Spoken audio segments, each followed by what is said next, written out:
Ladies and gentlemen, baby,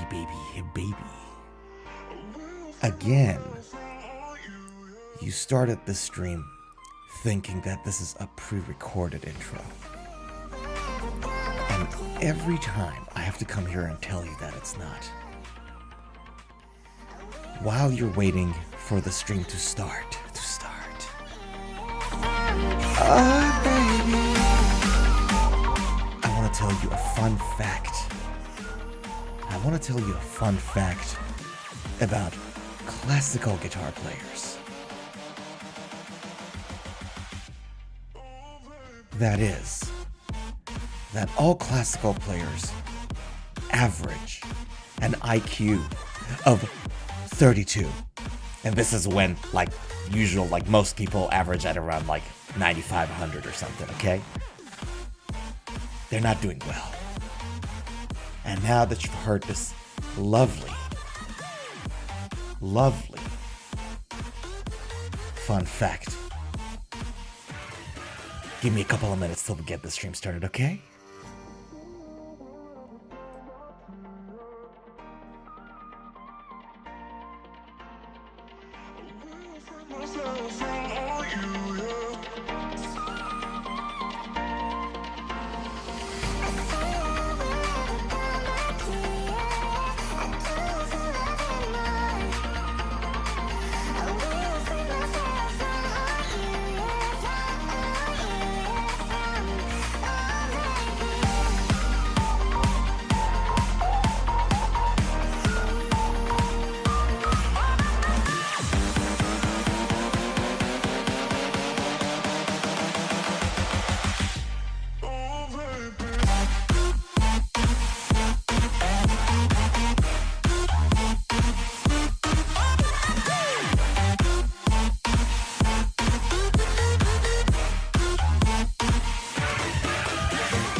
That's right. Oh, baby, that's right.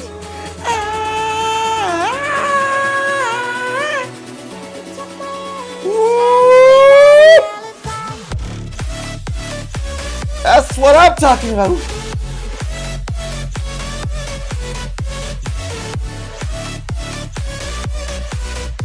Baby. Oh, God, we move well. Baby, what's happening? Ladies, gentlemen, how you doing? Happy Friday, okay? Happy Friday. I don't know where you are in the world. Good morning, good evening. I don't know where you are, okay? But I hope you're well. Happy Halloween, baby. We are in it's Halloween, pretty much, okay? It's Halloween Friday. And we're going to do some trick and treats. Because that's what it's all about. All right. Man, I'm so glad to see everybody here. Let's get the party started, shall we? Shall we get the party started?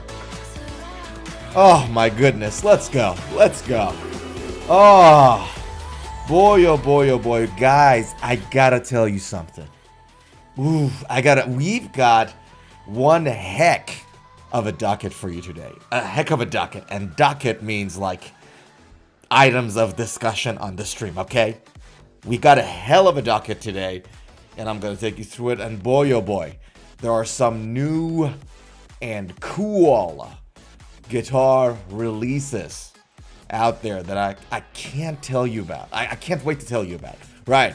Kingfish, the famous blues musician, got a new Fender Telecaster signature. Fender, could you believe it? This big company doesn't need anybody, but they got Kingfish. And we're going to talk about Kingfish and his guitar a little. We're going to talk about Kirk Hammett's Gibson guitar, the one he played on Ozzy Osbourne's farewell show. We're going to have a chat about that. Something really cool is happening to it. Then we are going to talk about a new Gibson limited edition guitar for Gallegher, Noel Gallegher of Oasis, or Oasis, however you like to pronounce it. And lastly, we're going to have a chat about one of my favorite guitarists of all time and his new signature guitar. And spoiler alert, he plays for Trivium, okay? And we're going to have a chat about that new signature guitar. Ooh, Zohair, what's happening, baby? I am live. I told you I'm going to be live somewhere in the week. We might not have made it on Tuesday, but we made it to Halloween Friday, I guess. Okay? I'm trying here. Good morning, New York. That's what I'm talking about. 8 o'clock something in the morning right now. It's nice and early. If you're listening to this from New York, you're probably on the way to work. So think of it like your morning radio show, okay? And with that said, oh God, shall we get the party started? Shall we get the party started today? Zuhair, how the heck are you doing? Tell me. I hope you're well, dude. I'm sick. Asthma, coughing, throwing up. Holy smoke. You okay, dude? What happened? How bad is the asthma? I knew people get asthma like they do coughing and breathing issues and all that. Just throwing up I've never heard about. You alright? What happened, dude? It's like the spirit of Halloween got to you. I think that's what happened. My goodness. I hope you're well, dude. Good enough. Just called out from work. Nothing serious. Thank God. Okay. I'm glad to hear that, dude. I'm glad to hear it. And you take an extra day off. That's okay. You know what I mean? It's nice. It's nice to have an extra day off. So, all right, man. Let's get our party started, shall we? I'm going to fix the audio here. Hopefully the background music is not too loud. You let me know, Zuhair, if it is. And with that said, let us get to the first item on our lovely docket. Let's go. So, the first item on the docket, guys, you know Kingfish? Hopefully you guys know Kingfish. His name is Christone Ingram, but he's known for, he's known as Kingfish. Okay, it's this guy. Right, now, Let me actually, you know what? Let me Google actual photo of him so you guys can see. Kingfish guitarist. Right? This is how he looks like.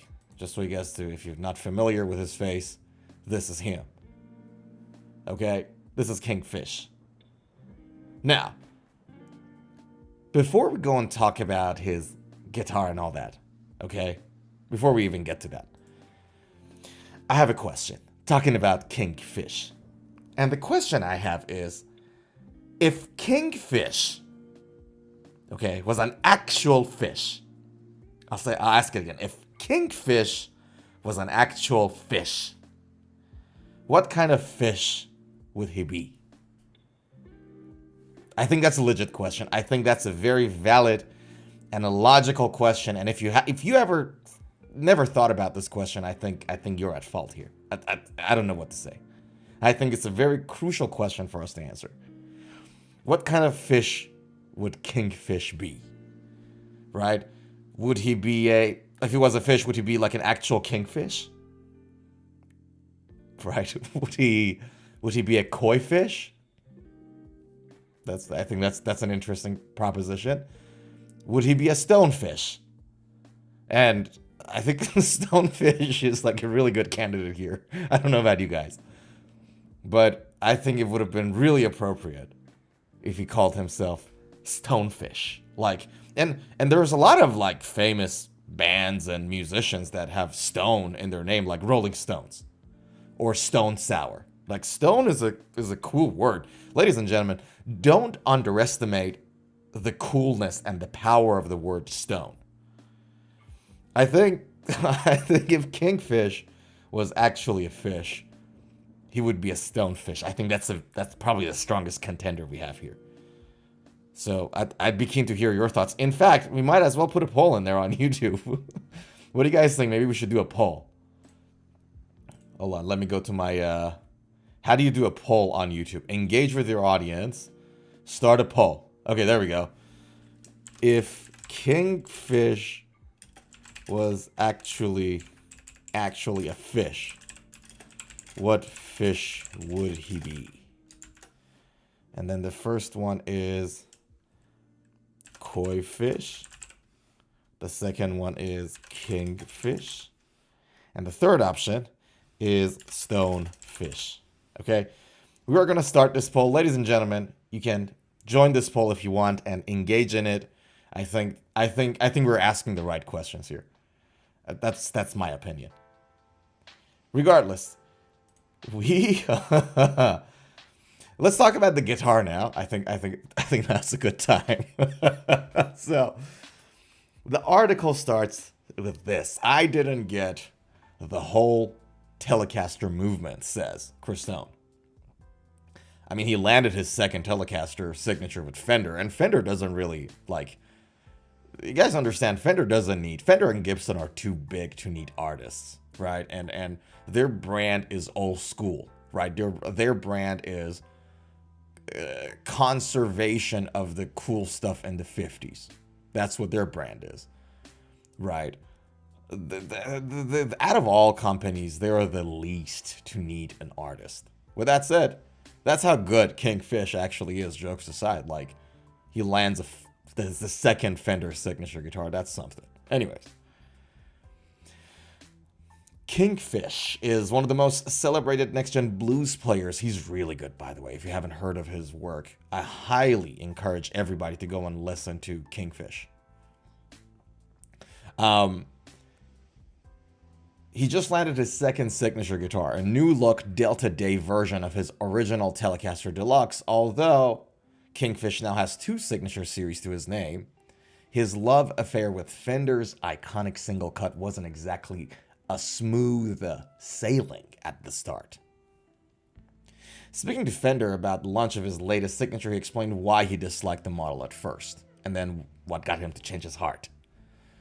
And he's like, my first Telecaster was a Red Squire Affinity. At first, I didn't get the whole Telecaster movement because I felt like they were too twangy. I can't believe you said that about, right, Telecasters, okay? My favorite Telecaster players like Freddie Stone from Sly and Family Stone. See, this is, again, another name with Stone in it. Stonefish it is. I really think Stonefish is the way to go. Turned me into the sound when I started to dig deep, especially Prince. So anyways, the man got a new Telecaster from Fender, right?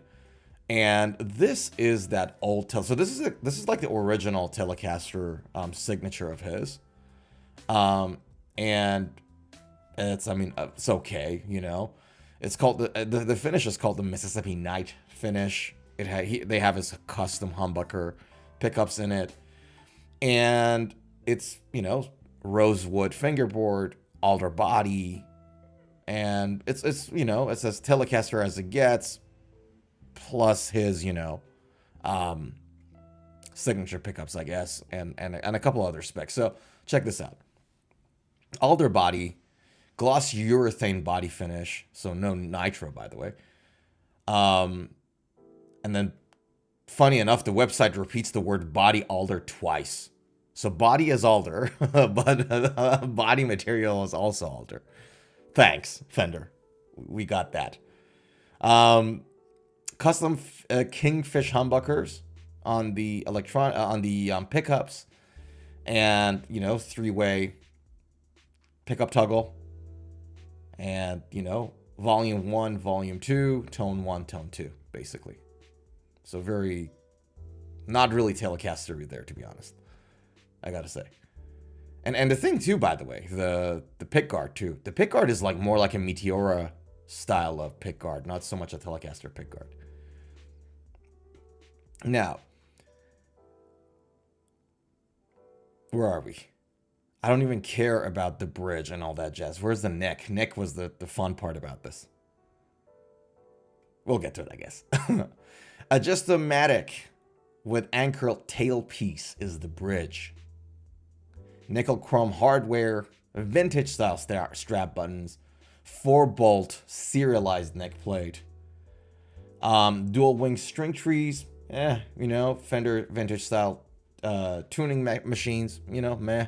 Medium jumbo frets, 25.5-inch scale. So that's an interesting thing for, you know. I thought, especially, like, I don't know, maybe it's me, most blues players that I've listened to, like most blues players, let's be honest, they're on like Les Pauls, right? And usually Les Pauls are shorter in scale length, like, you know, 24 point whatever. And so that's an interesting, like, I thought that was like a really interesting thing when I read it first. 12-inch fretboard radius, not surprised at all. He does a pretty good job at solos. I don't think he would want to go with something like 9.5, you know, too round. Neck shape is a V shape, so not a C or a D. It's a V-shaped neck, so this is pretty interesting. 21 frets, 42.8 mil nut width, pretty standard. Bone material for the nut, roasted maple neck, and large 70s headstock. So it's a very interesting guitar overall. I think they've done some really interesting stuff on it. You know, just looking at the pickguard and the humbuckers and the bridge, it's like, here's what I thought when I saw this. It's like a Gibson Telecaster. It's like a Les Paul Telecaster. It really is. Volume and tone knobs, tune-o-matic bridge that it's not a tune-o-matic bridge. You know what I mean? And humbuckers and all that jazz. It's very as Les Paul of a Telecaster as it gets. You know what I mean? Now, funny thing is, and this is the thing, right? When it comes to Fender and Gibson's guitar building philosophy, because they're actually, for those who don't know, in the luthier world, there was such a thing called the Fender guitar building paradigm and the Gibson guitar building paradigm, right? There are some significant differences between the two. As an example, because the Fender neck headstock joint is a straight one, right? So if you look at your Fender or Fender style guitar, let me bring one for you. That's the closest I've got to a Fender guitar, right? You guys can see here, have a look. See that? This is straight. It's not angled down. The headstock is on a sort of like a straight line, like it's continuation of the neck, right? Because of that, you're gonna need these string trees. See that? See the string tree there? You're gonna need this string tree to push down the strings so that when you're playing, the strings don't pop out of the nut. Well, guitars that made, so this is like a Fender's guitar building paradigm, right? Guitars that are made with the Gibson guitar building paradigm, right? Check this out.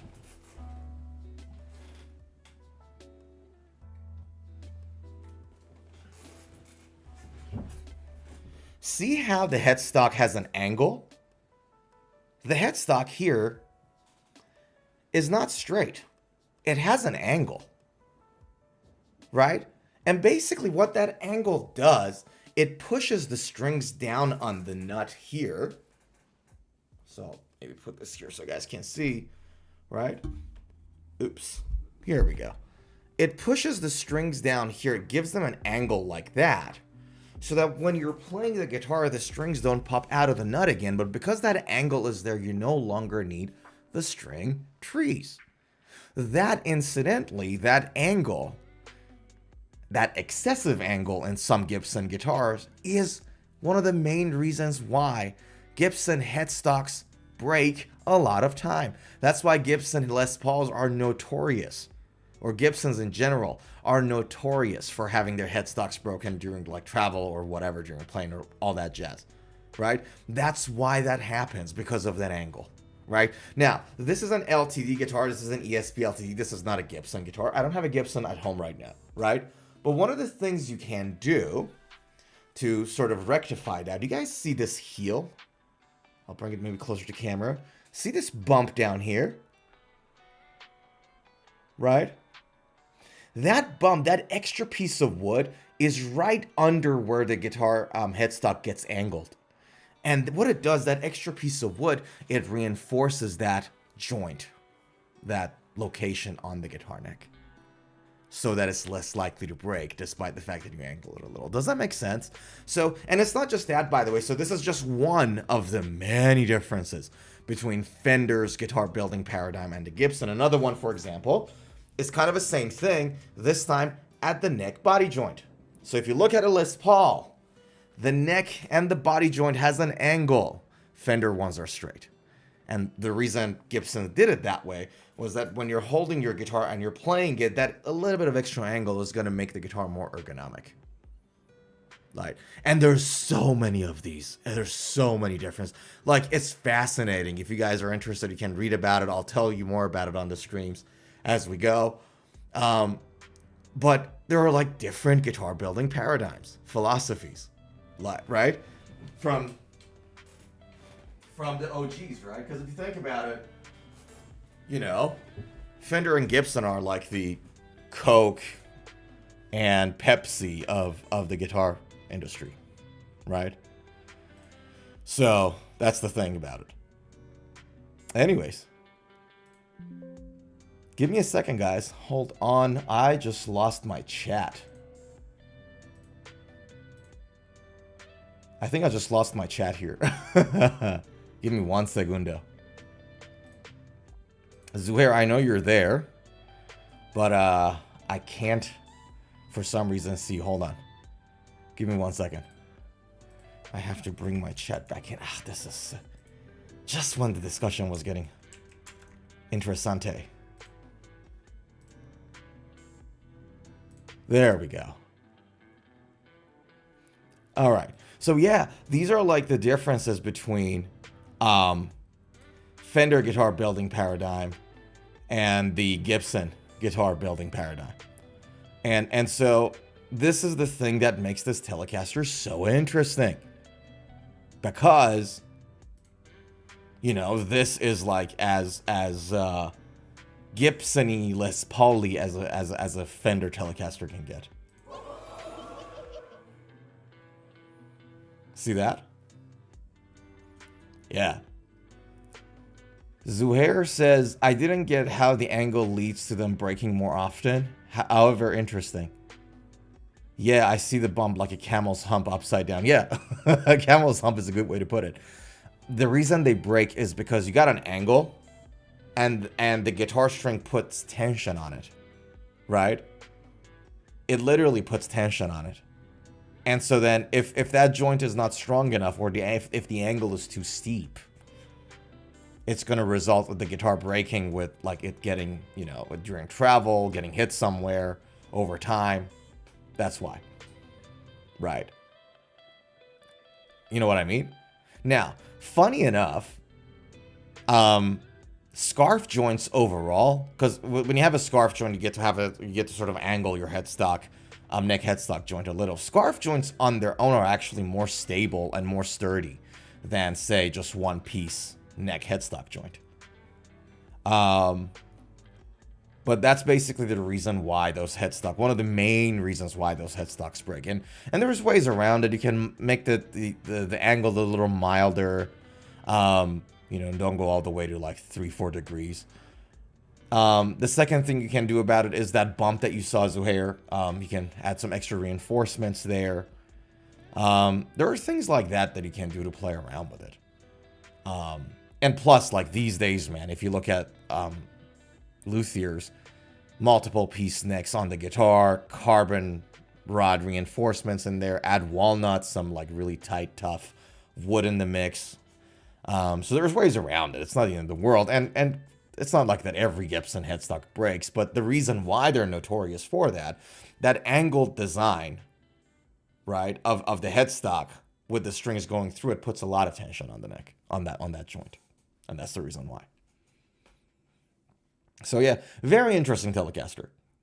It's a different, it's like very Telecaster, like I said earlier, it's Telecaster as it gets in a way, but not really. It's like V-style neck, humbuckers, Meteora pickguard, two-nomatic bridge.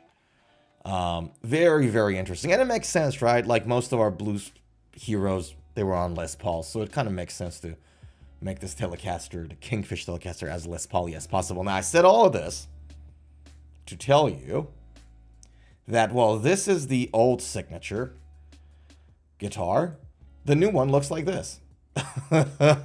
And honestly, I think it looks much better. It looks a lot better. They are the same prices, by the way. They're both the same price. And they're almost identical guitars. The difference is really in the color. And that's really it. In all sincerity. Like, there's hardly any differences in the specs. You get the V-shaped 12-inch radius neck. You get the alder body, the two-nomatic, not two-nomatic bridge. You get the idea. So yeah, everything about this guitar is exactly the same as the other one that we just discussed. So let's not go through it again. But I think this guitar looks beautiful. I really do like the look of this guitar. Would I buy it? No. But do I think it looks good? Yeah, I like the color. I like that aqua blue, Daphne blue color that they call it. Yeah. So there you have it, folks. Here we go with Kingfish. And we are going to look at the result of our polling. And Zuhair, as the only viewer that participated in the vote, voted that Kingfish, if he was a fish, he would be a stonefish. And I completely agree with that assessment. I'm just going to say. I think if Kingfish was a fish, he would definitely be a stonefish. And by the way, now that we're talking about stonefish, fun fact about stonefish: stonefish is one of the most venomous animal on planet Earth. I mean, for fairness, this freaking thing looks like an alien thing, but it's an animal. It's actually in the seas. And it can survive being outside water for hours, by the way. That's why this thing is probably alive. They put it on the wood, took it out of water. But it has like some like fangs back there, whatever you call it, horns, fangs, whatever they're called. And like I was watching a documentary about them. it just like squirts so much venom into its prey's body. So it's one of the most venomous animals on the planet. In fact, there we go. Wikipedia says what? Stonefish are the most venomous fish known. There you go. See?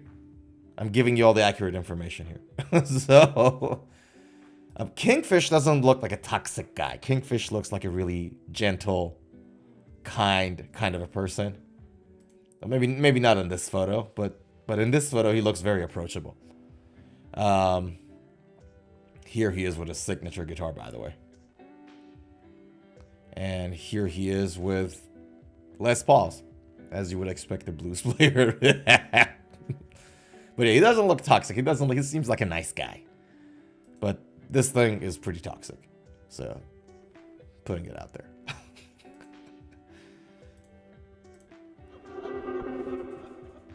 So there you have it, folks. I really think that we already we just covered the first item on the docket, and I think we've already achieved everything we needed to achieve with this stream in regards to the information. We talked about the fish, we talked about guitars, we talked about kingfish, koi fish. I think we covered it all. Like, I don't know how you guys feel. YouTube, Twitch, tell me, how do you guys feel? Do you feel like we covered everything we needed to cover? Or no? Like, I think we did. And that's a good thing. That's a good thing. Man. But jokes aside, now I know we're calling Kingfish a real fish and all that stuff. He is a very competent guitar player. So if you're not educated on him, his music, I highly recommend you just open your Spotify and just go to his most like played stuff, and he's very good. Yeah. So there we go. Zohair says, I feel good. Happy to see you, dude. So life is ending now? No, life is not ending now. I'm just saying that even if it did end, if God forbid, some tornado, lightning came down, and just the stream went off, I think we can finish it happily, but we're not gonna finish it. I'm just really happy with the fish jokes. That's all it says about you. Okay. Yeah. Zuhair says, I am going to play guitar today. I like it.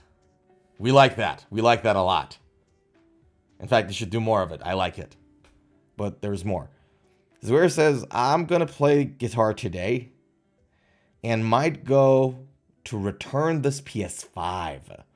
It wastes me too much time sticking with my PC. I like it. I like it. I like it. Right. I think, look, and you let me know what your thoughts are on this, okay? If it takes you too much time, then be athletic about it. Be proactive and athletic. Just like how when an athlete like Luca, right? He goes to train in the morning, then eats and showers and rests and does another training session, and then does that and does a training session, and he's conscious about his effort and time, right? Luka Doncic, I like him. I like him a lot, right? He's very athletic. He's very, he's solid. Like, this is solid as it gets. If you think your PS5 is taking too much of your time, do it. However, on the other side of the argument, and this is something that I do sometimes, okay? I game once or twice a year without exaggeration. Right? Without exaggeration, I think I game once or twice a year for like a couple of days, 2-3 days, and that's it. So like 6 days, 5 days a year. I think 5 days is an accurate thing. A year, right? And I only do it when I'm like burning out. When I'm like, all right, you know what, man? Like, my mind is not there. And the more I do, the worse it gets. And at some point, I'm like, all right, well, let's just take a couple of steps back, have a break, and then go back into it again, right? And so I understand if you need something to take your mind off from stuff. So I'm not saying whatever.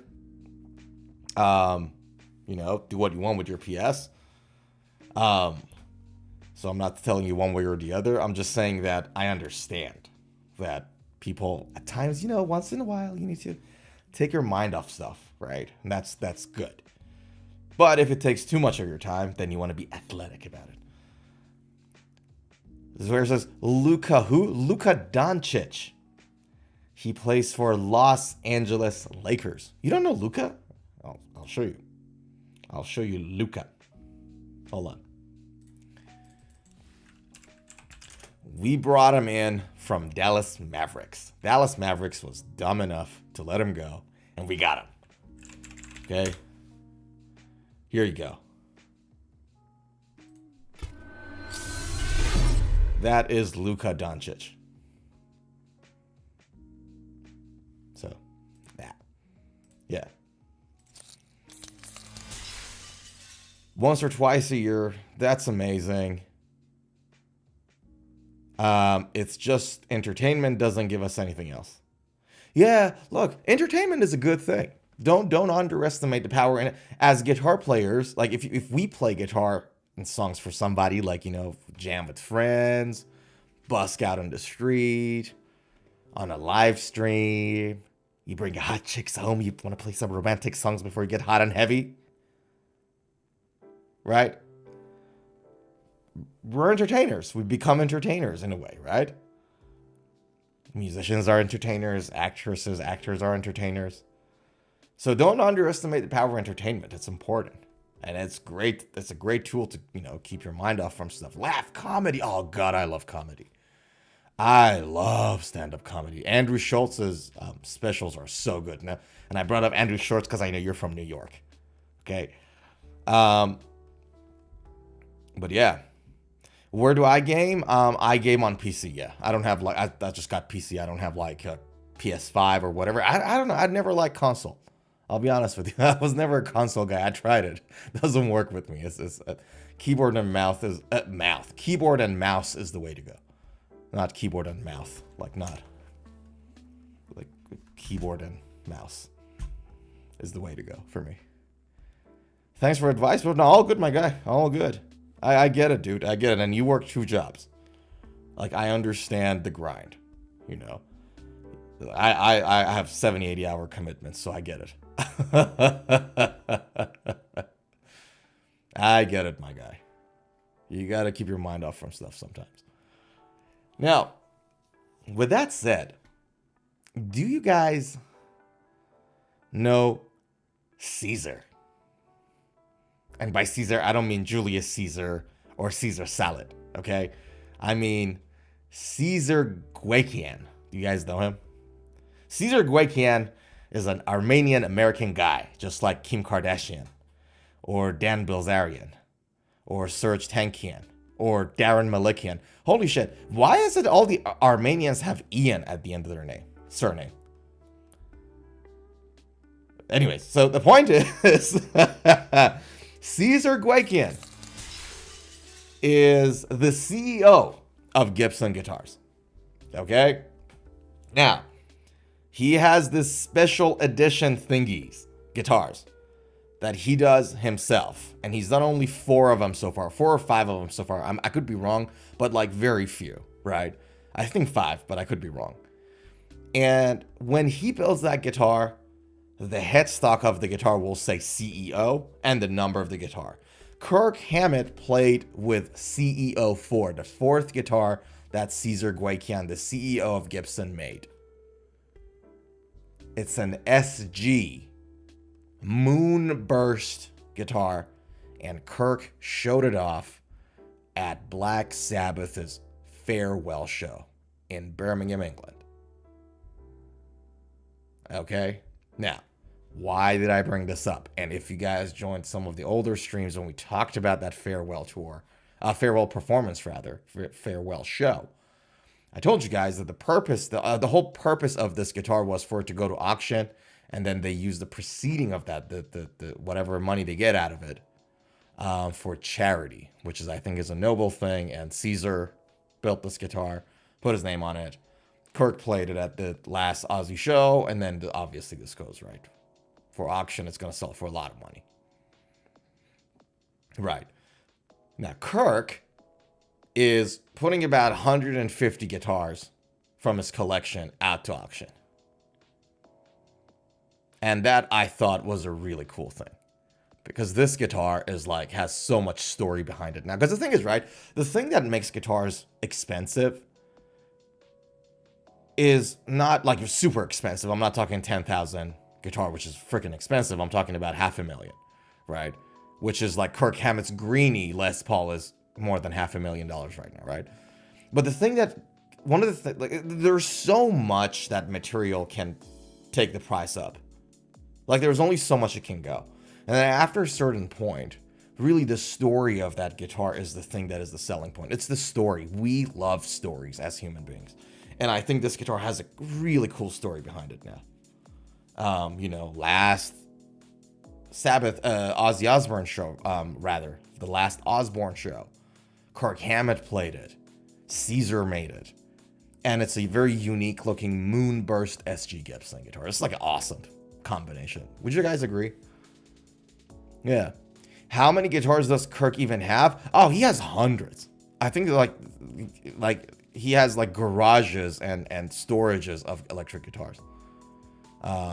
Yeah. So 150 just goes for like, this is his charity work. Like this is like, yeah. And I'll be honest with you guys. Like Kirk gets a lot of crap for using too much pentatonics in his solos, you know? Kirk and James were the reason I picked up the electric guitar. And so to me, he can't do no wrong. He has a special place for me. He was the reason I started thinking about growing my hair long, because he has curly, long hair like I do. And I remember his swag when I was 12. First time I saw that 1992 Metallica concert, I saw the swag. He had this Randy Rhoads guitar, the Jackson V, and I was like, oh god, this looks awesome. And he had so much swag. He's my hero, and to me, he can't do no wrong. I gotta be honest. Anyways, I thought this was like a really fun thing to show you guys. Now, funny enough, when you look at the guitars that Cesar has made, there are a lot of Moonburst guitars. So this is the guitar, right? This is the Moonburst that I'm talking to you guys about. But I think Cesar has done at least 2 or 3 other Moonburst guitars. Like, it's like a white thing outside and it's like burst, right? And I think it looks insane, by the way. I'm not a fan of SG. I'm generally not a big fan of Gibsons.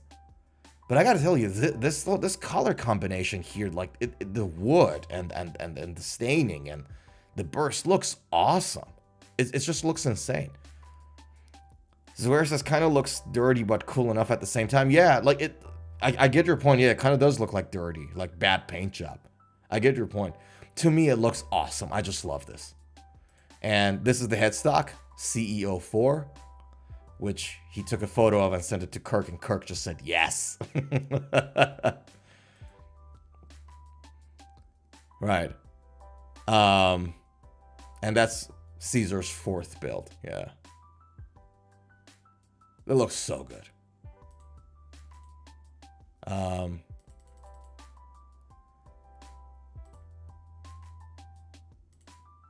There he is. That's Cesar Guaykin. And that's Kirk just rocking it. So yeah, this is what basically Cesar made for him. Yeah. So where it says it also got 24 frets, which I appreciate. Does it? Is it a 24 fretted guitar? Let's see. Oh yeah, you are. Yeah, it does. I mean, it's Kirk Hammett, right? You can't give him a 21 fretted guitar. Yeah. And I thought this was really cool. But yeah, that's the thing. In fact, I do have a guitar at home, which I'm going to flash a little later for our next item. No, the one after, the last item on the docket. And that one also looks like a Moonburst. I'll show it to you guys in a second. I actually got a guitar to show you guys. And those of you who've seen the older videos and streams, you know which guitar it is. But it'll all make sense in a second. Yeah, but I thought that was awesome. I thought that's a nice gesture from Kirk to, you know, auction the guitars and just charity, you know. Why not give back? Speaking of, by the way, actually, I wish I didn't change the screen. This is the 9th. Okay, so he's done a lot more now. He's done a lot more guitars. So this is CEO09. And he really likes his Moonbursts. So this one is an Explorer.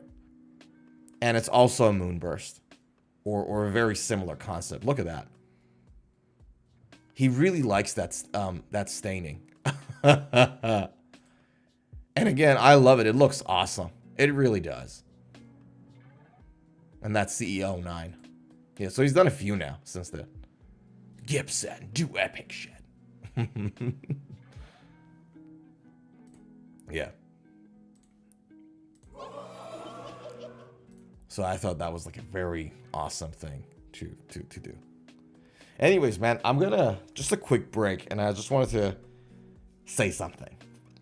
I just wanted to drink this to your health, Zuhair, everybody watching. Thanks so much for hanging out, man. I say it every single stream. I say it again. I just love hanging out with you guys. This is nice chat. Get to have crack jokes, have a laugh, talk about fish, talk about guitars. My gosh, guitars. And it's just like a fun an hour and a half for me. So thank you guys so much. This is green tea. This is not a beer or anything of that nature. This November 23rd, I think, will be my 6th year without drinking. I've been dry for almost 6 years now. Not a single drop of beer or whiskey or vodka or things that I really love.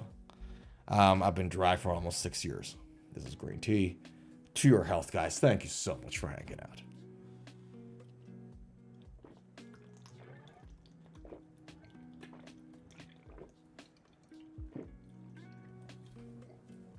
Ah, that was nice. That was really good.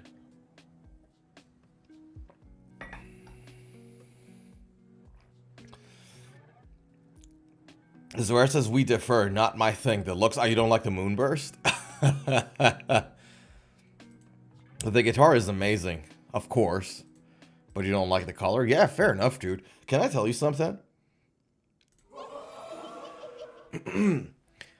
When I first held an Explorer, and since then I've held other guitars that, like Phoenix, for example. Not Phoenix. Sorry, Phoenix is the Firebird. Snakebite, James Hetfield's signature with LTD ESP, which is like a, you know, it's very heavily inspired by the Explorer. It was really never my shape. It really wasn't. The shape that really works for me better than any other shape is Music Man's Kaizen and Super Strat shapes. Like, those are the two shapes that really work for me. Super Strat more than anything. And it's awesome. It looks big. It looks expressive. You know, the shape looks kind of nice. I like this shape. I like dime bag guitars, like those, like, you know, those shapes. Dean, old school Dean stuff. But they're never for me for some reason. They look cool too. Like when I was, I don't know, 15, 16, I love those shapes. The Razor, Dean Razor, like was one of those guitars that I really loved to have, but not anymore. I actually had a chance to buy a Dean Razor, and I was like, no, and I don't regret it. It's just not a shape for me. It's too out. It's too far out for me. Super Strat. Your boy's a Super Strat guy. Yeah. So there we go. But I hear you on that. Like the staying job is not for everybody, but I love it. But then also I guess that you know you think it's a cool guitar, but the shape is not for me. So Zora asks, is it true that alcohol makes you fat? I come from a non-alcoholic culture.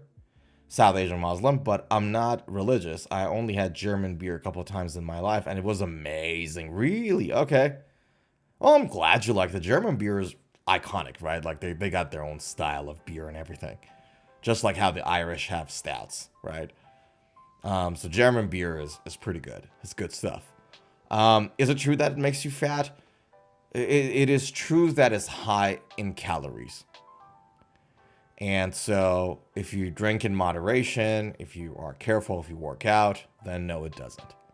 It's like saying, you know, will eating burgers make you fat? Not if you eat once a week. Yes, if you eat every day. And alcohol is very similar to that. It's very high in calorie. Alcohols that are clear in color, white wine, vodka, champagne, gin, these are lower in calorie. Alcohols that are colored, whiskey, beer, red wine, bourbon, tequila, well, I mean, you got silver and gold tequilas, right? Those ones are higher in calorie content. Yeah, look up on Google Maps Beer House New York, NYC, New York City. My friend took me some years ago at that place. Give me a second. New York. Beer House. I think I've been to a beer house here in Melbourne. But I don't think it's the same. What are you talking about, dude? Wolfbräu Munken? Is it this one? Is it the one that you go? Because if you went to this one, I went to the similar place, like exactly the same place in Melbourne. Hold on.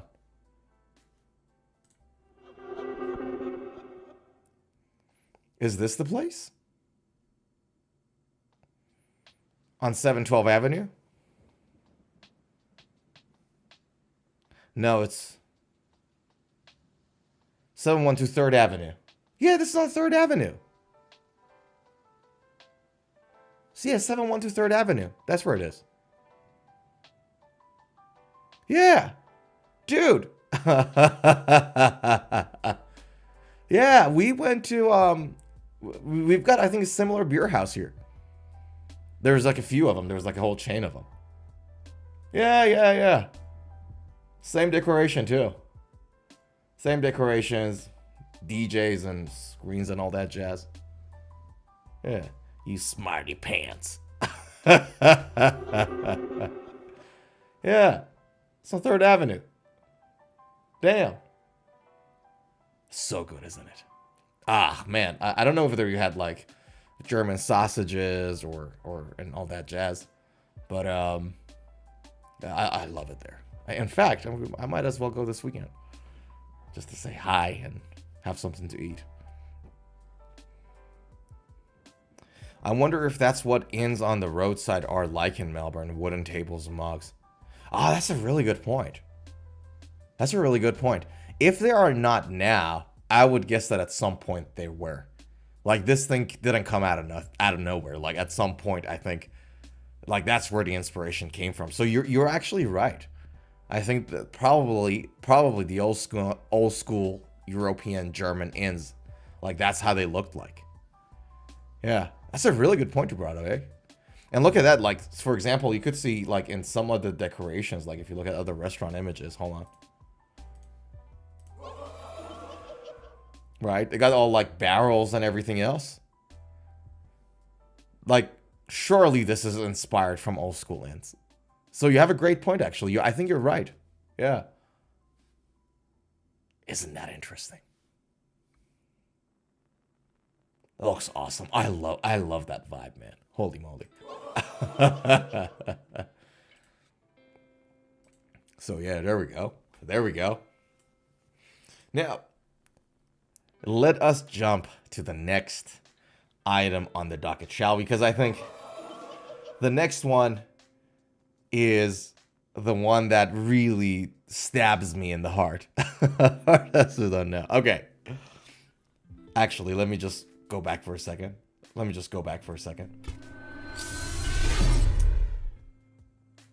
This docket item stabs me in the heart. And my friend Zuhair here knows exactly why. But this really hits me hard. and the reason this really hits me hard is because the S, Zuhair, they are Jackson V's. Corey Beaulieu and Jackson strike again with a vicious new looking King V. Pro Series King V KV6Q with 6 strings and the 7-string model. And yes, total sharks in those ocean looks. That's a really good way to put it. Shark fins and the ocean look. I like how your mind is working today. Hey, you sure you got asthma? I think I think you're doing. You're as sharp as ever, dude. Or maybe it's the asthma that did it.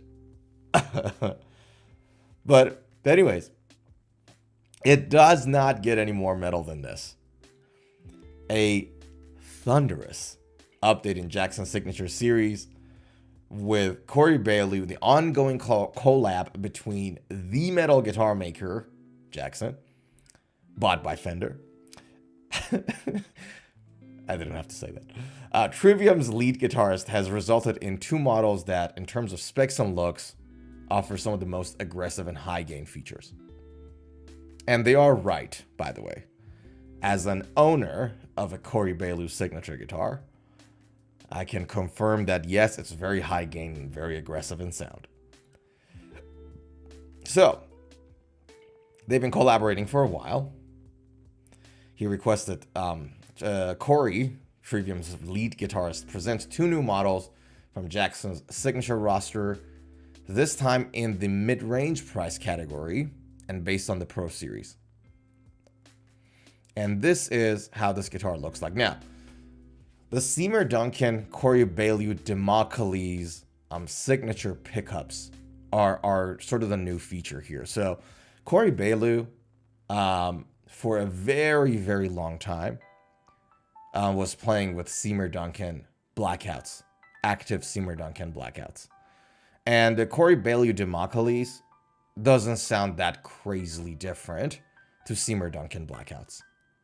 So the evolution of it was that initially he had the standard issued active Seymour Duncan blackouts that he played with. Then there was a limited edition release of those pickups, and it was basically the blackouts, but they got EQ'd slightly differently.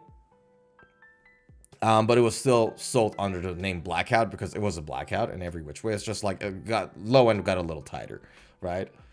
And then that evolved into the Corey Beaulieu Democles. And by the way, the name Democles comes from Trivia's song in their recent album called Like a Sword Over Damocles. Sword of Damocles, I think it's called. And that's, I think, what really inspired the name. But they are very, very similar sounding to Seymour Duncan blackouts. So if you guys got those, you're cool. You got it. And just like any other Corey Beaulieu signature guitar, it comes with a floating bridge. This one is a Floyd Rose 100. His old signature guitars pretty much had the same thing. And yeah, that's the guitar. Now the thing that really I found interesting here, check this out, is this. And this is like pretty consistent across all Corey Beaulieu signature guitars. He only has a volume knob. He never uses tone. Every time his guitar has a tone knob, the tone is always at the max. He never changes it. So he's just like, all right, screw it. Let's just get it out of the way. So that's basically the how his guitars always have been. And the 6-string and 7-string come in different headstock shapes. So the headstock, this one, you got the upwards headstock, and then you got the reverse headstock for the guitar. So that's that. Now, here's why this whole situation stabs me in the heart. Every time I see this guitar, my heart goes, okay? And here is why.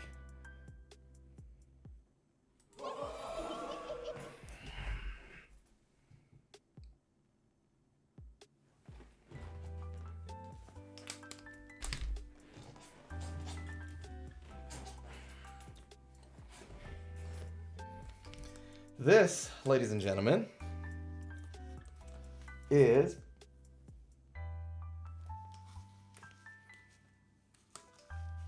okay, that's better.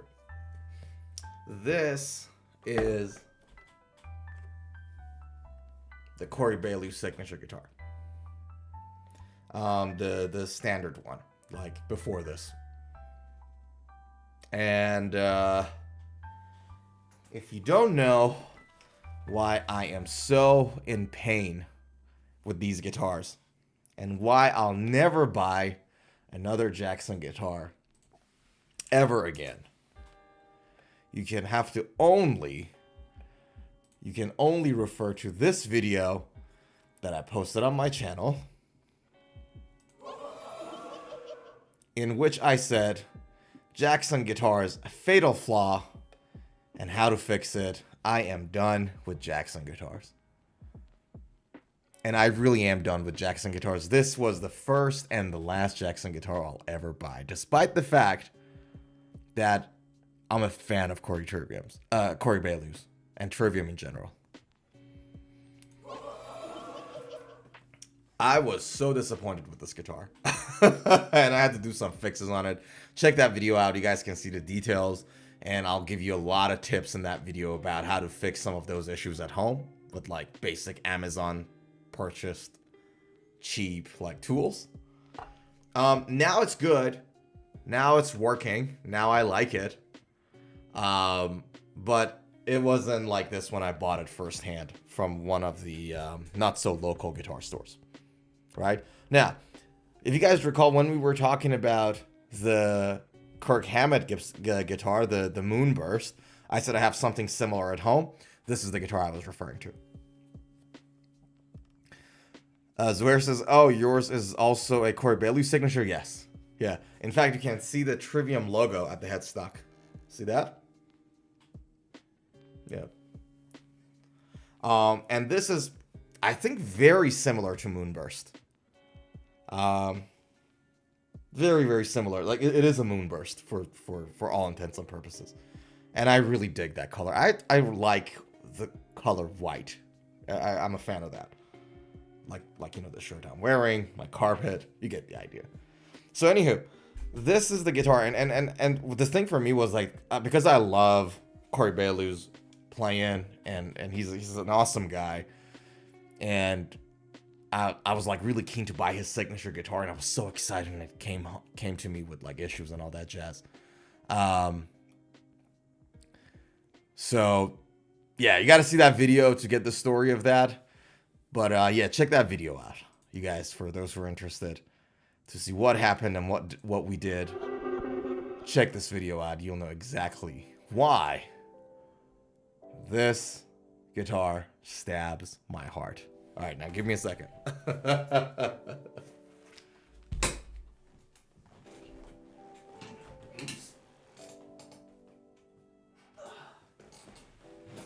I almost fell off my chair. I'm not sure if you guys saw it. All right.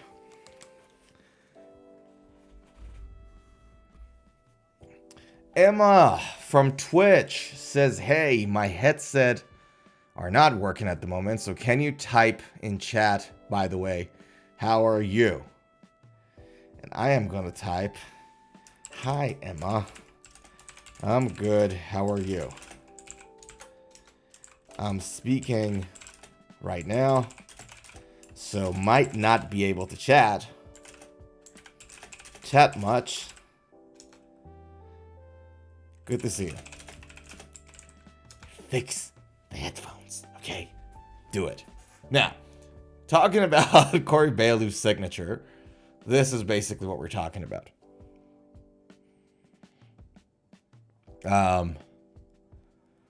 Überrecht.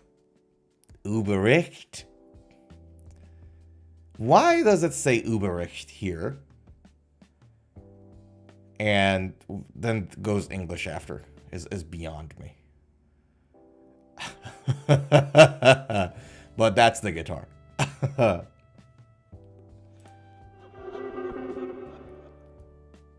Yeah.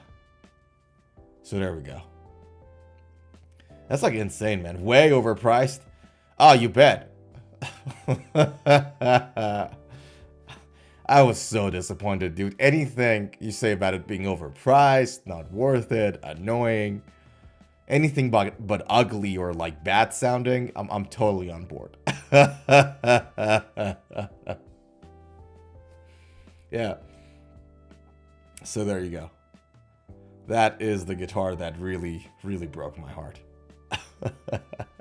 And by the way, can I say something? And it's not like, that's the thing. It's not like Corey Beaulieu's fault, right? That the issues that I had or whatever.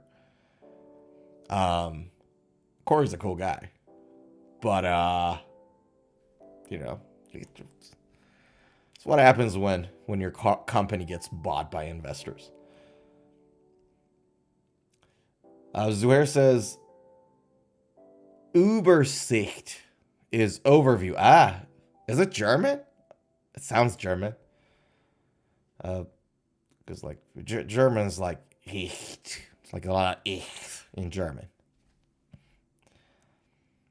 Zuhair says, it's not ugly at all. And I don't know sound, but seems overpriced. It's a very expensive guitar. It's a very expensive guitar. Yeah, I agree with you. It's a signature guitar, right? US-made signature guitars usually get that price tag, and yeah, that's the thing. What can I tell you? You know what it's like, man. And again, remember how earlier we said stories? We said we care about stories in a guitar, and really, if you think about it, the fact that a guitar goes and becomes like a signature guitar is a story. It's a brief story about how your favorite artist made this guitar in collaboration with whatever, and that's what he plays. That's what she plays. Right. It's a story that you tell about the guitar. And that's exactly what it is. You know. I think you could make videos on that. I could make videos on what? What? I already made a video about that Jackson guitar. What video do you want me to make about it? I didn't get the point. Or do you want me to... Are you saying that I should make video about Übersicht? Or whatever that German word is. Somebody German in the house who can actually correct me here? Yeah. Stories, how normal guitar becomes signatures. Right. Yeah, that's a really good point. Actually, let's write that down. Because I know... I like to write down my ideas. Because my memory sucks. I'm gonna add guitar stories video. Thanks, Zuhair. It's a great idea. I'll give you a shout out when I finish that video. So yeah, that's a really good point. Emma from Twitch asks, how is your stream going? Pretty good. Thank you. All right. Shall we talk about the next item on the docket? This is the last item on our beautiful docket today. And I thought this was also kind of interesting, and we sort of brought up a lot of Gibson at the beginning of the stream, so I thought it would be good. So check this out. Noel Gallegher from Oasis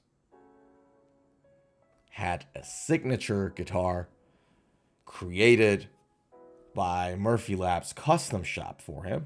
Well, now there's a limited run. There's a limited edition version of that. Which I thought, for a Gibson, it looks actually pretty sleek. I'm not gonna lie to you guys. To me, this looks pretty sleek. Like matte black with white P90s.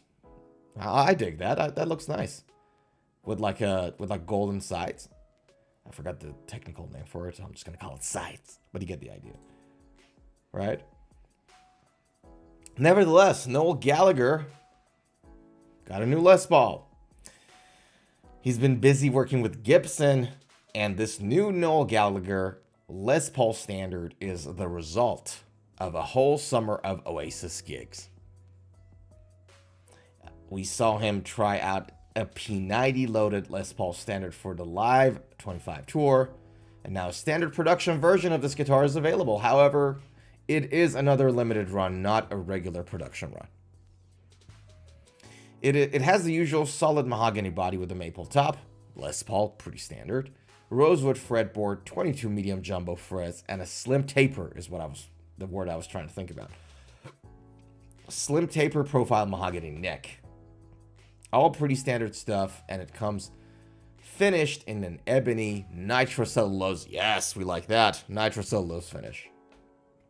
P90 power. Gibson P90 soap bar pickups are both fitted with chrome covers, just like the custom shop run, and the guitars have a very similar aesthetic all around. It has the standard Les Paul control layout with 2 volume, 2 tones, similar to Kingfish's, I guess. Well, Kingfish is what's similar to this, I guess. Plus a 3-way selector fitted with a black top, hat knobs with silver reflectors and dial pointers. 2-pneumatic bridge, aluminum stop bar tailpiece, Grover Rotomatic tuners, and it is priced at 3,000 euros. Comes with a Gibson hard shell, which is pretty expensive, by the way. But this is the guitar that we're talking about on Gibson's website. Right? Same details that we talked about. Slightly different guitar. So see the soap bar this time is chrome, not white. I think this is the Morphe Lab one. And very, very similar, I guess. Very, very similar features to what we just already discussed. What is miscellaneous specs, by the way? And Gibson, by the way, is never does a good job on their website. I don't know. Like, I remember the last time I had a look at it, we were looking at some Oxblot Epiphone. The one before was the Surge Tankion signature we're looking at in the older streams. And the website did not do a good job, but let's have a look. So it comes with an accessory kit. And the string comes at 1046, by the way. So we're not doing 1052s or 942s, 1046. I don't know. What do you guys think about 1046? I'm not a big fan. 942s, 9.5 46, 1052. That's my 9.5. My apologies, guys. Not 9.5 46, 9.5 44. Right now, I'm playing with 9.5 44s, so that's like my sweet spot. Interestingly enough, for those who don't know, the thinner your string gets, so the thinner the gouge, the brighter it sounds. And we can talk about it after this. I'll touch on it in a second after. But yeah, that's pretty much, I think, the electronics and everything else that we talked about. I think we've already covered everything. I wonder what the fretboard radius is. 12-inch radius, too. Okay. Well, there you go. Yeah, so I thought that was interesting for those Oasis fan Noel Gallegher fans out there. I honestly think, you don't hear me say it often. I think this guitar looks awesome. This Gibson looks really good. And I think said it twice about 2 guitars on this channel. It's already too much. It's already above my tolerance.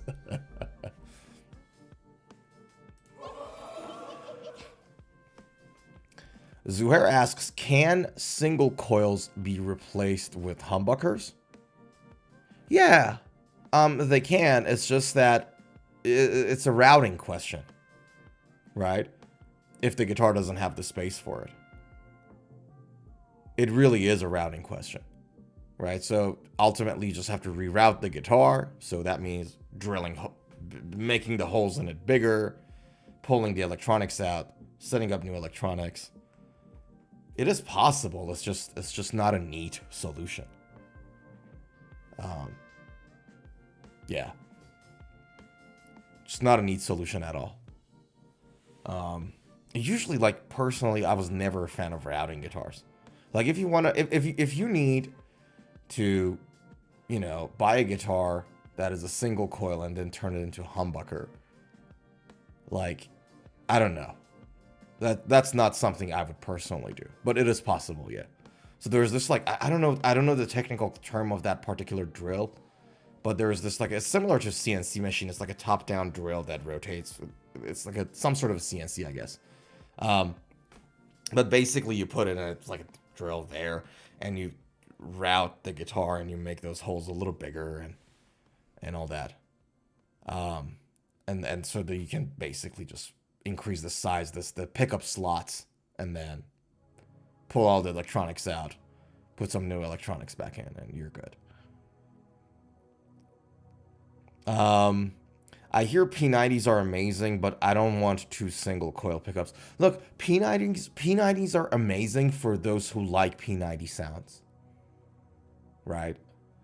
The closest I have at home to P90s is Seymour Duncan 59s in my N4 neck position. So Seymour Duncan 59s were heavily inspired by P90s.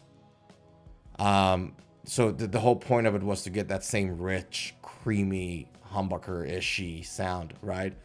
Soap bar pickup sound, basically, but like really rich and creamy and humbuckers. That was the purpose of Seymour Duncan 59s.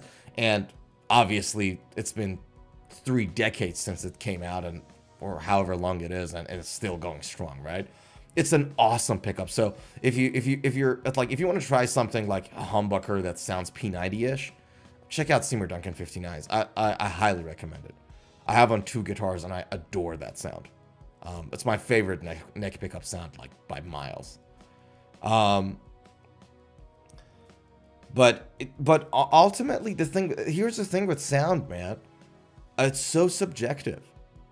Like, you and I could like a particular pickup sound, and then somebody comes in and genuinely likes the sound of some $100 electric guitar that he bought from Amazon, and that works for him. It's so subjective. It's like, it's as subjective as our music tastes. Somebody likes this band, that genre, and everybody has a different taste. Yeah.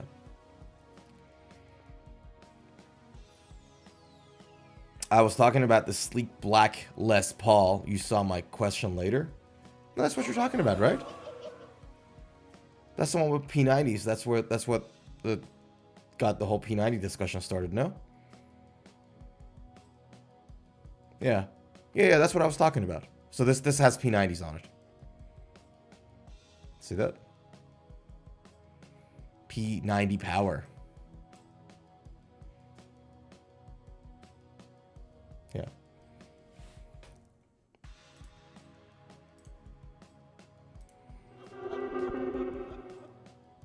From electric guitars, most of the sound is from the pickups then, is it? Or is it 50-50 from pickup and amp? Dude, I don't know. Sure. It's a hard one to answer, dude. I don't know, to be fully honest with you. I mean, I right now don't even have amps, so I use a Line 6 Helix LT. So this is what I use right now. So I don't have amps. I just connect the guitar to that, and then connect that to my monitor speakers, right? Line 6 Helix LT. So this is what I use.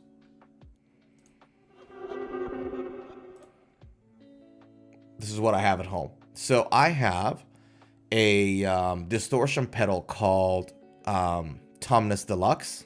What was that again? Something Tomness Deluxe. Wampler. There we go. Wampler is the brand. It's a famous brand. I forgot it. So Wampler Tomness Deluxe is this. Wampler Tomness Deluxe. So this is the pedal that I use, right? And it's an overdrive pedal.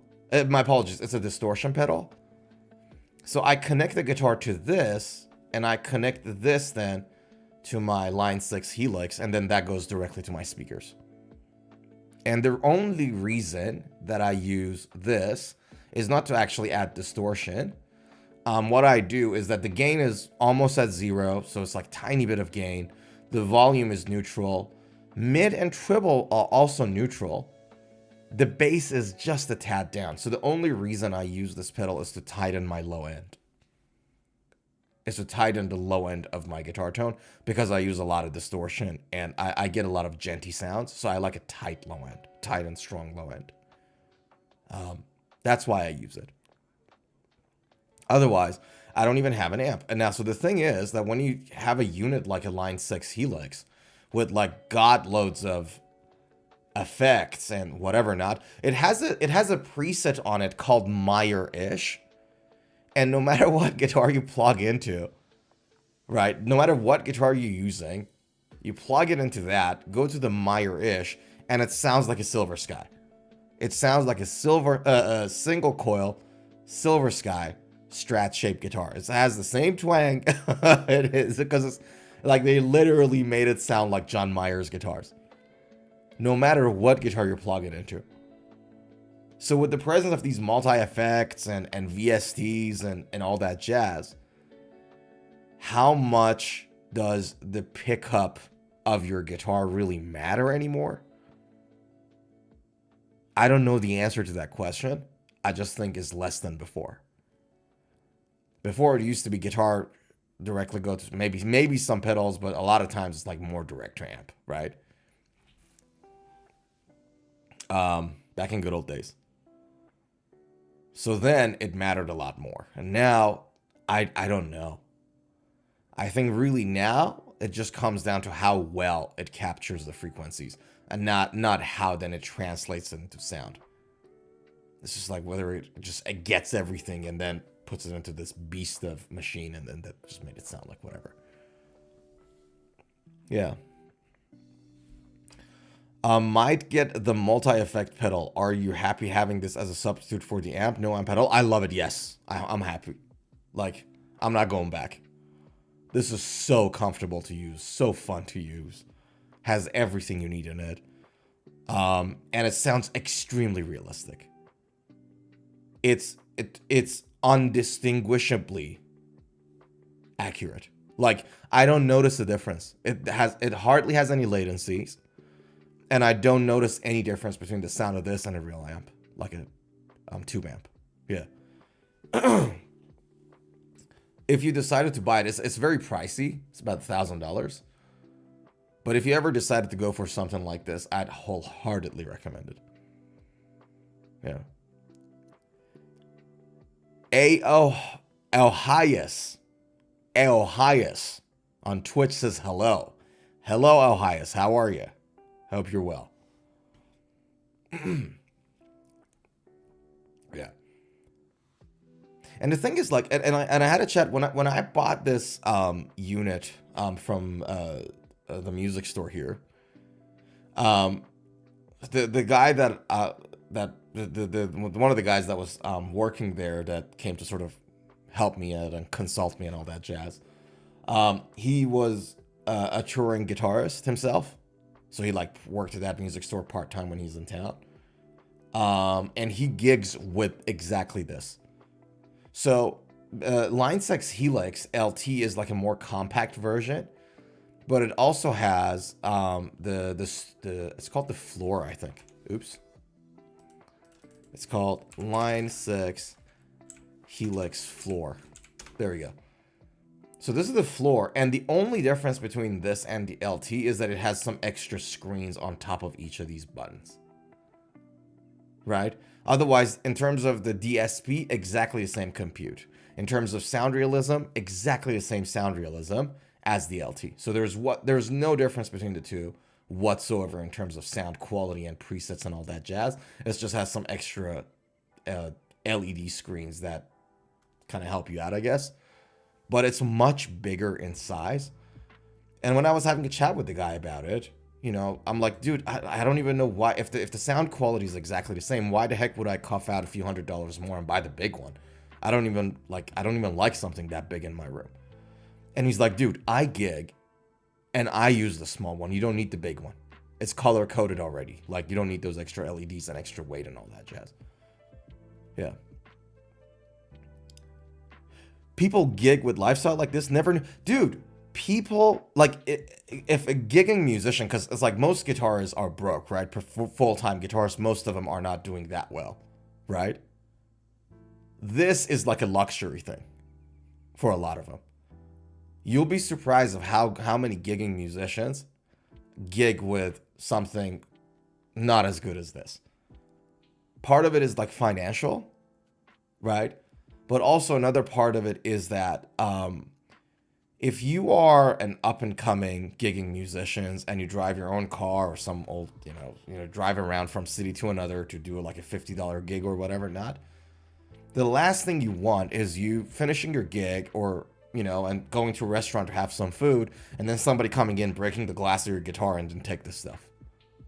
The last thing you want is you being on the stage and some drunk guy throws a beer bottle, like full beer bottle, and beer or water spills over all over the electronics, and now all your equipment is toast. So because of that, gigging musicians always have this proclivity, have this tendency to not bring their best equipment on the road a lot of times, the most expensive stuff, right? Because it's on the road. Right, don't look at like Slipknot, which has like 3 truckloads of electric guitars just for Mick Thompson, and you know what I mean? Yeah. So it's not that. This is like pretty good stuff. So if you ever decide to buy something like this, I have it at home. Highly recommended. Easy to use too. Yeah. Oasis says not bad, but not good. You? I'm great, dude. Why aren't you good, Oasis? Be good. I suspect that you are another athletic electric guitar player, and you gotta be good. So yeah.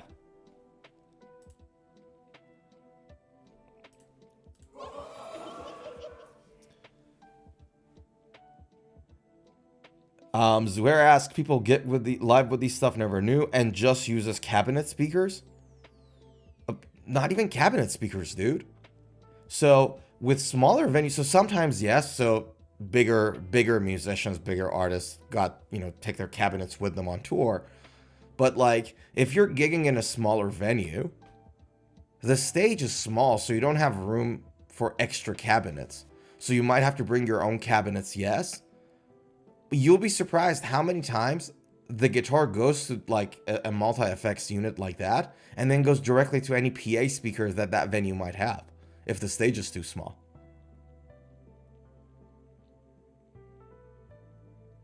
Right? Literally. And the good thing about these stuff is that unlike tube amps, they're stable.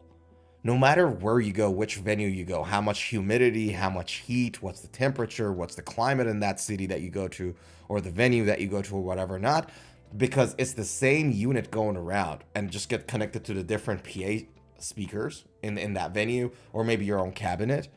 Overall, you can get a pretty stable sound because tube amps, they're not as stable.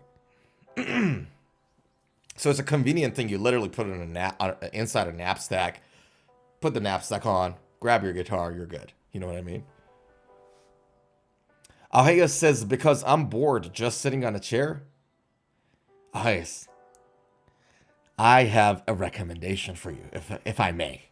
And I know you and I might have just met. Okay? Look at me, Ahayas.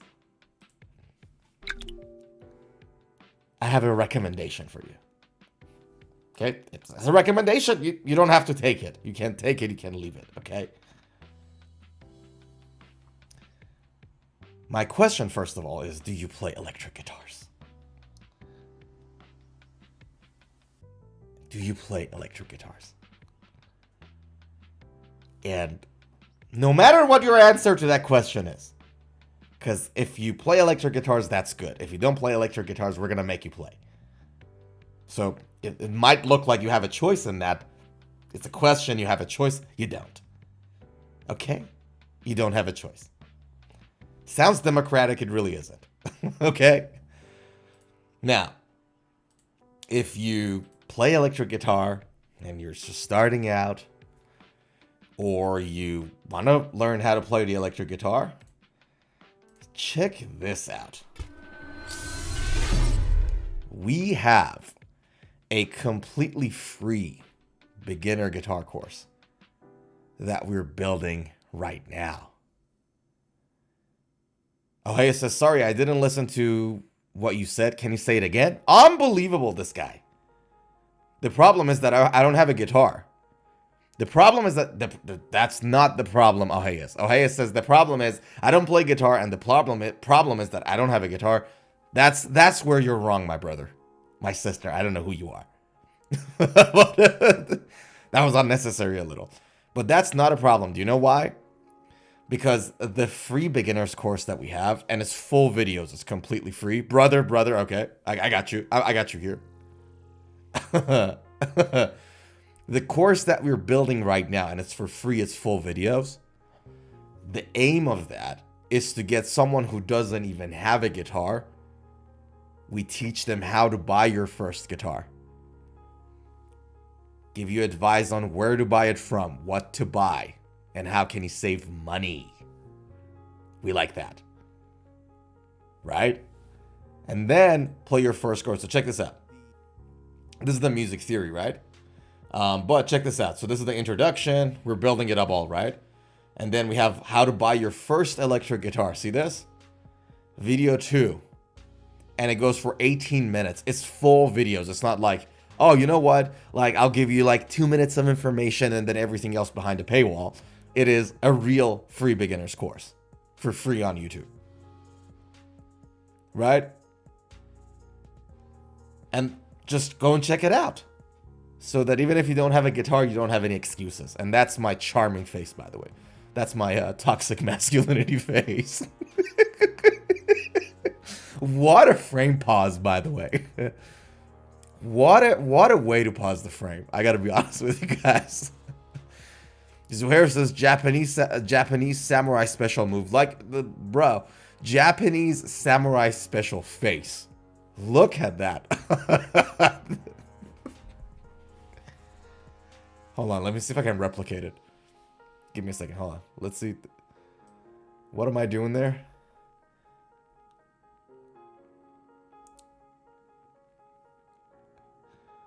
How was... That's a cocky look I got there. I like it. I adore my own look there. I gotta be honest with you guys. This is good. This look says beautiful things. Zuhair says, no, I was talking about the pic I sent you on IG. Oh, you sent me a pic on IG? Let me see. Japanese samurai special. Well, my guy, you say Japanese special moves out of nowhere on the stream. How am I supposed to know? You send me an Instagram thing. You send me an Instagram thing.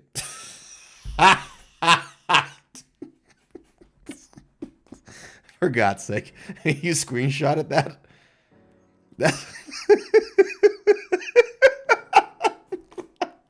Why would you do that? Guys, check this out.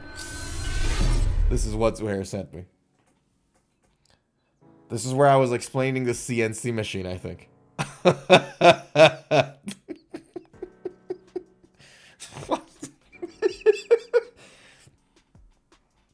Gotta be honest with you, I didn't see that coming.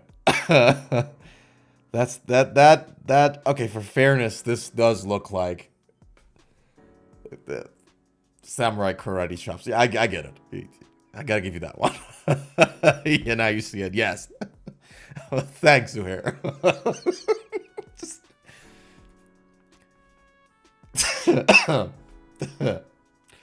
Yeah. That was fun. Thanks, dude. That was a good laugh. I was explaining the CNC machine coming from the top, and you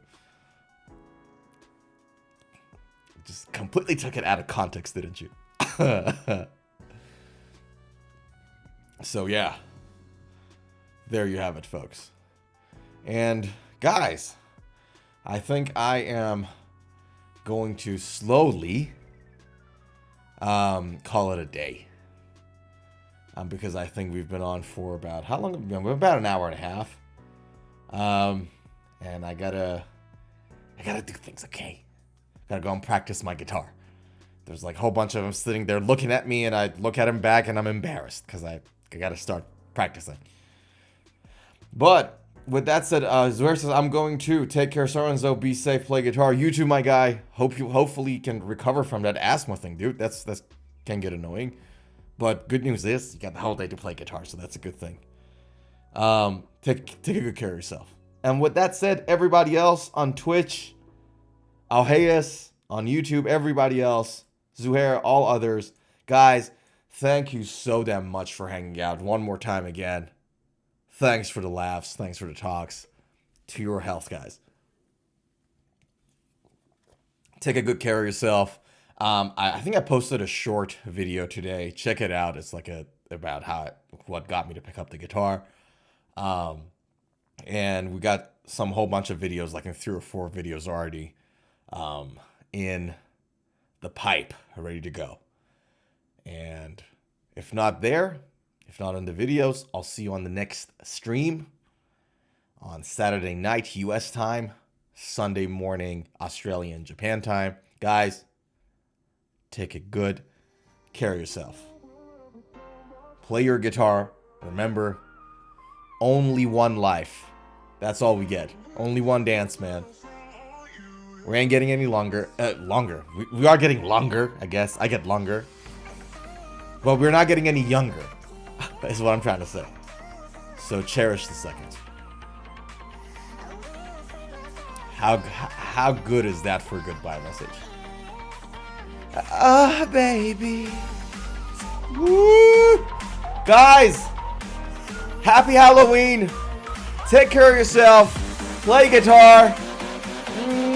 Mwah! And I'll see you in the next video.